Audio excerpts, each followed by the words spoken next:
namichi karaa TikTok ishee barii ishee faana yeroo dheeraa haasa'ee jechuudha. Awurooppaatti si fudhadha jedhee Awurooppaadha faana haasa'a. Booda garuu nama akkamii teesseeta nama du'e ta'e.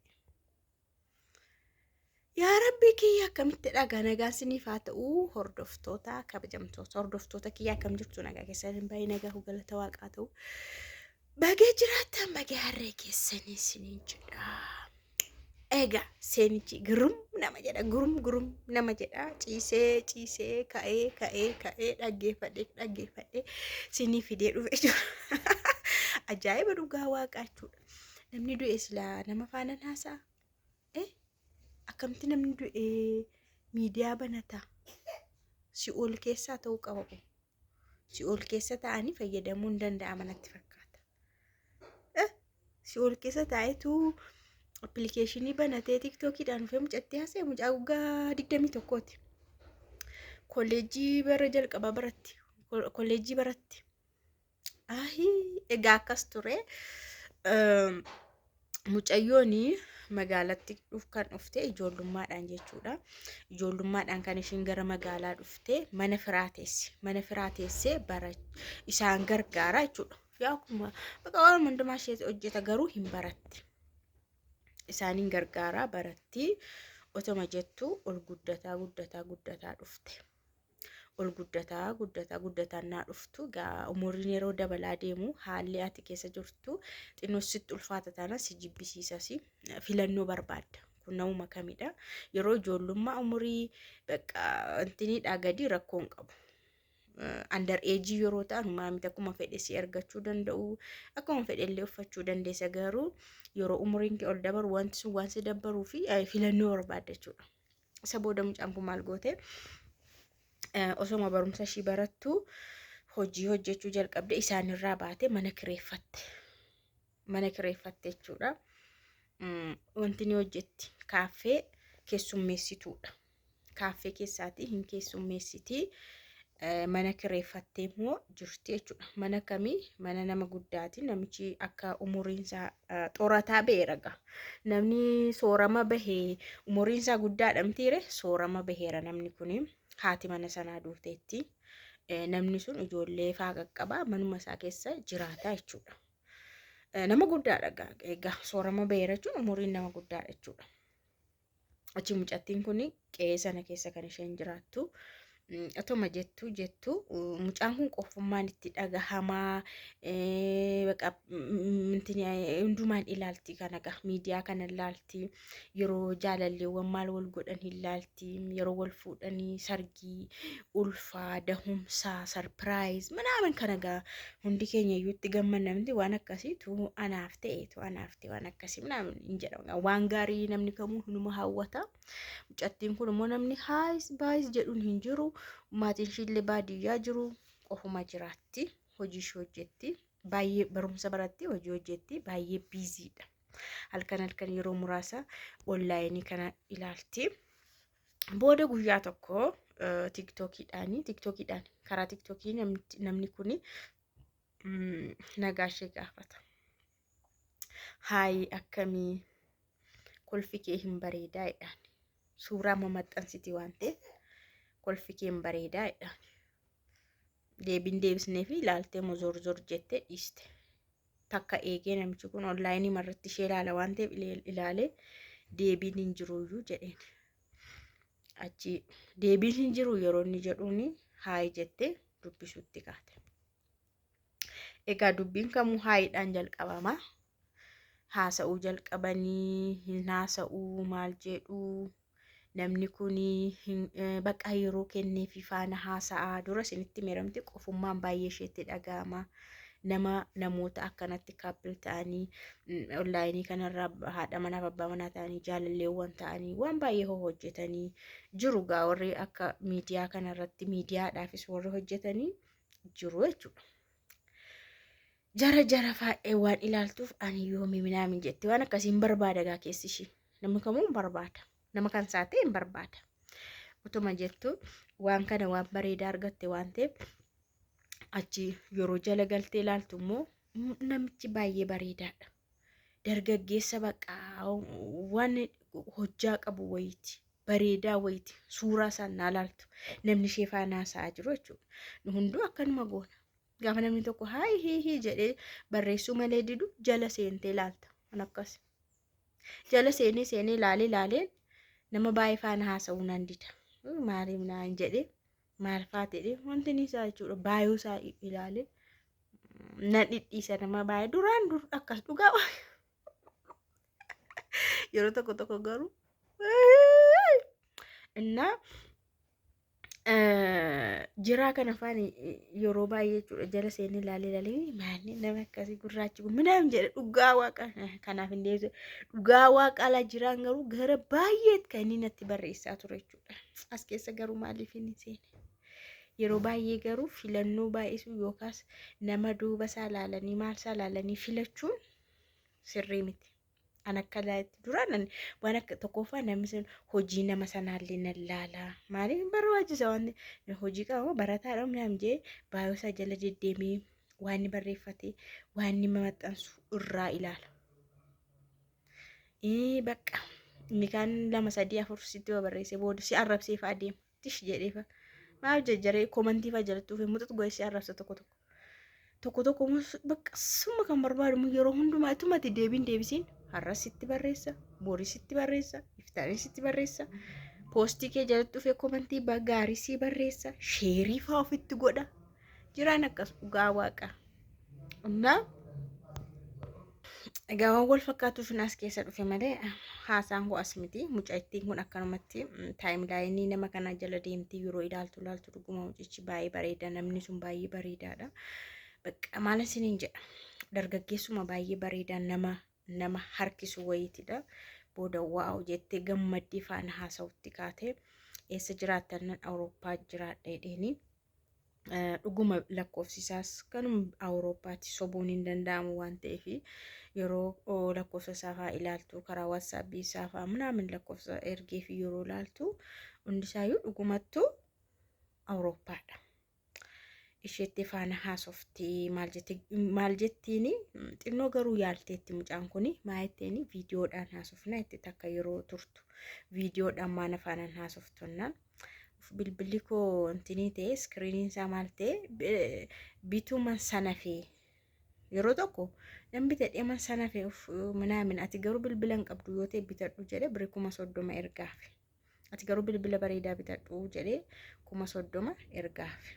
Eshi erga birrii naa ergi anaan bitadhode ofii dhugumayyuu sana feetutti achi immoo orderii godheen ture nan qaqqabne bilbila ismaartii tokko orderii godheen nan qaqqabne bilbila sirriitti haasofna oolla viidiyoodhaan rakkoo maaltu jiraayidha. Eshi jedhanii faana haasa'uu isa booda isheenii birrii inni erge sana isheenoo 25 fuute warra isheetii ergite. Warra isheetii ergite ofiishii immoo bilbiluma birrii xixiqqaa bitattee jechuudha.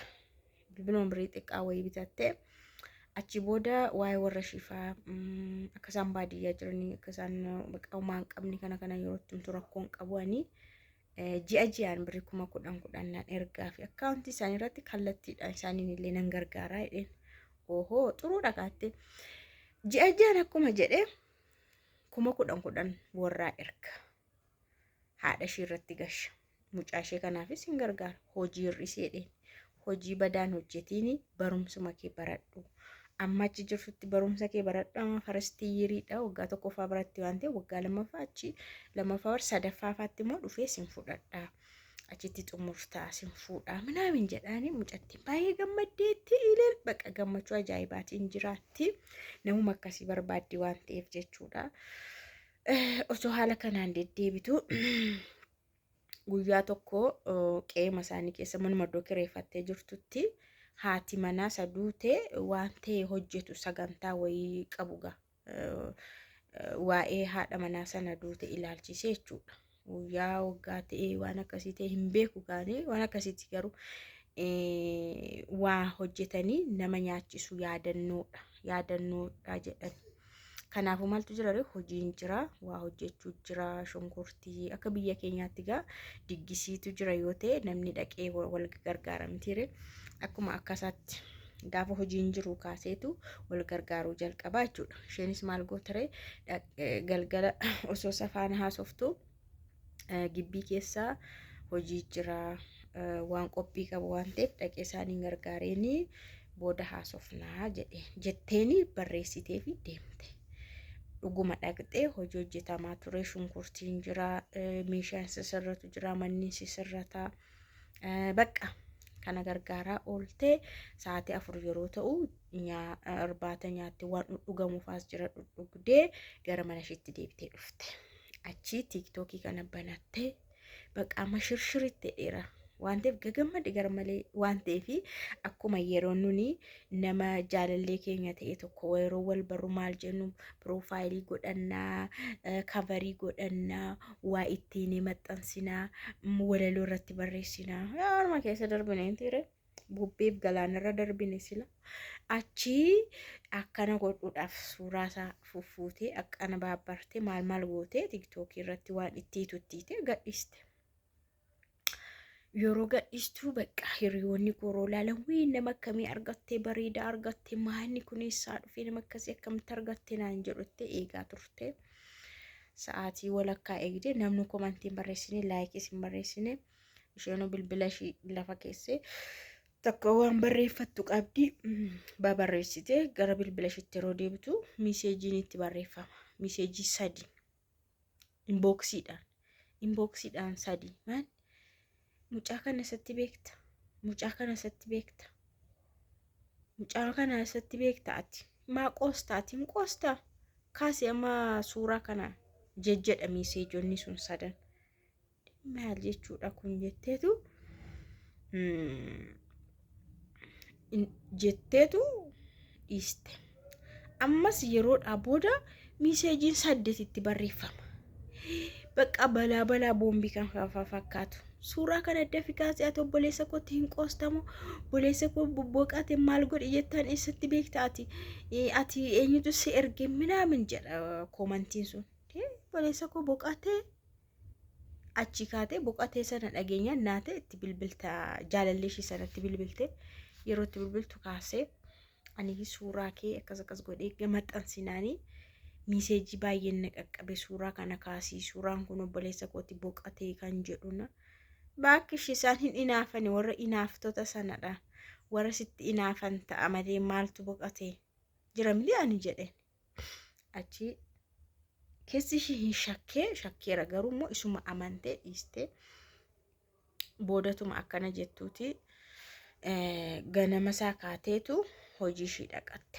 Hojii ishii deemtee dhuftee maal jettee guyyaa 2 booda ammas hojii yeroo deemtu namoonni 2 dhufan dhiira tokko durba tokko bakka facaasaa aaraa maal jechaaf daddarbachaa dhufanii mucattiin maqaa ishii waamanii ati kelee dhamti jedhanii tiiktookiin kun kan keeti miti jedhanii guyyaa kana si barbaadaa turre innaa dhufanii guyyaa 3 kana si barbaadaa turredha.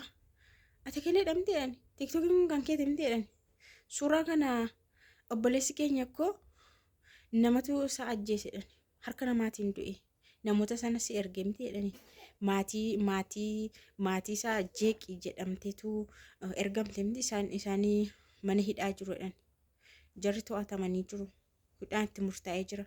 Ati immoo maatii jeeqii jedhamte ergamte boqonnaa nu dhowwuuf ergamte miti jedhani. Bakka balaan bu'ee ni dhiiraa obsa dhabee qabi qaxaqaxi hin tume.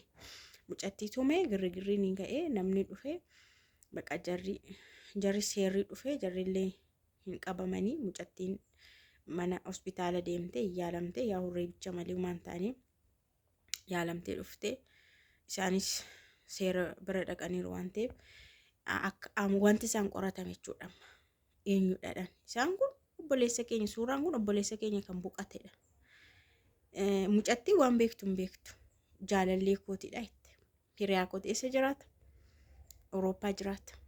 Waan hunda harkaa fudhanii bilbila ishii ilaalanii lakkoofsichaan qoratanii maal jedhanii as jedhanii bakka seerri akkatti qoratu beeka waan hundumaa yoo akkatti to'atus akkatti bira ga'us hin beeka waan ta'eef seerri jalaa eessayyuu hin gahamu. Booda yeroo qoratanii eenyudha seetan namichi sun suuraan mucaa sana fayyadamee kan isheetti taphateef suuraa mucaan dhuguma du'eera. Mucaan dhuguma du'eera. Mucaan dhuguma obboleessa isaaniiti. Ragaa hundumaa qabu isaan sartifikeettii illee qabu. Waan hundumaa bakka namni obbolaa ta'uun lidat kaardii fa'aa jira mitiire. Guyyaa dhalootaaf baasisuu hin jira. Bakka waan hundumaa mucaan suni dhuguma lubbuudhaan akka hin jirre ragaa fidanii obboleessa isaanii ta'uu ragaa fidanii achi isaan dhuguma isaaniiti. Isheen kunis dhugaa isheetumaa hin beektu. Isheenis jaalallee dhagowwamsamte miidiyaadhaan. Eenyudhaaree namni akkanatti suuraa nama du'ee fayyadamee mucattii kanatti taphate. Inni sakatta'amee maal jedhame? Eenyudha seetan? Namichicha abbaa mana. Naman garramu. Namicha abbaa mana qe'ee sana namicha sooroma bahe.